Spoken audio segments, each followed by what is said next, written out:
வேலூர் குடியாத்தம் பக்கத்துல பரதராமி டிபி பாளையம் தமிழக ஆந்திர எல்லை பகுதியில கந்தன் செருவு அப்படின்ற ஒரு இடம் இருக்கு.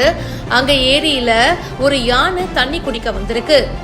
அப்போ சேத்துல சிக்கி உயிருக்கு போராடிட்டு இருந்திருக்கு. தகவல் கிடைச்சதும் வனத்துறையினர் வந்திருக்காங்க. அந்த யானைய 2 JCB இயந்திரம் மூலியமா கயிறு கட்டி மீட்கும் பணியில தீவிரமா ஈடுபட்டாங்க. விட்ராத கபிலா விட்ராதன்னு அந்த யானையை எப்படியாவது காப்பாத்தணும்னு வனத்துறையினர் தீவிரமா ஈடுபட்டாங்க. சுமார் 6 மணி நேர போராட்டத்துக்கு அப்புறமா ஆந்திரால இருந்து 2 கும்கி யானைகளை கூட்டிட்டு வந்து அதோட உதவியோட சேத்துல சிக்கி காயமடைந்த யானைய சுமார் 6 மணி நேர போராட்டத்துக்கு அப்புறமா JCB இயந்திரம் மூலமா வனத்துறையினர் மீட்டாங்க.